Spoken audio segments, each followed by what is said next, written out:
My journey to becoming a pastor is probably not the most typical one.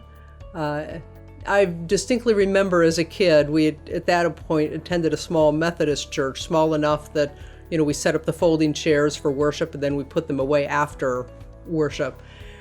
And I distinctly remember thinking, I don't know why I remember this, but I distinctly remember thinking that, wow, this guy only has to work 1 day a week. Why is anybody paying him anything?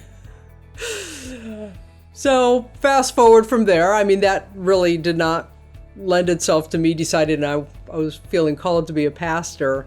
My passion at that time really was archaeology. And so I read everything I could get my hands on about archaeology, and that lasted through my high school years. When I was in high school, I managed to convince the high school to let me take some college courses for part of my high school education. And I took archaeology courses, and I took ancient language courses.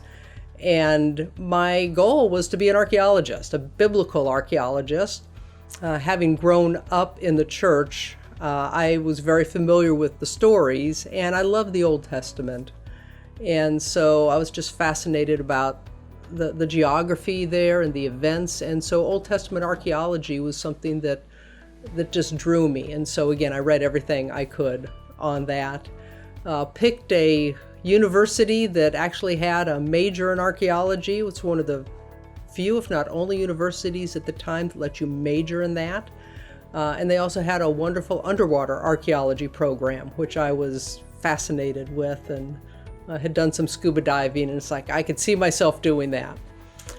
So I was well on my way to being an archaeologist. And then, for reasons that still make no sense to me whatsoever, the night before the first day of classes, my freshman year at Boston University, this thought popped into my head, and that's the only way I could say it. The thought just popped into my head: you're not going to be an archaeologist, you're going to be a pastor. And even I'm going, where did that come from?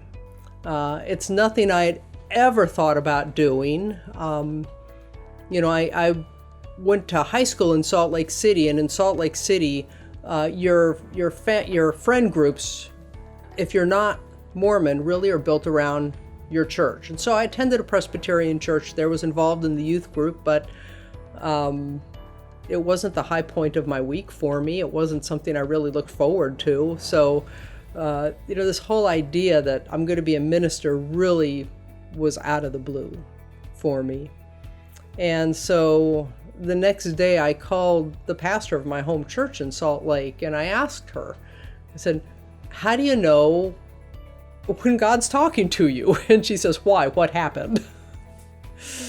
And so we talked, and gave me a few things to think about, and it just felt that was what I needed to do. And so I actually ended up changing my major from archaeology to religion and minored in archaeology. And here I am. Still kind of seems weird to me sometimes.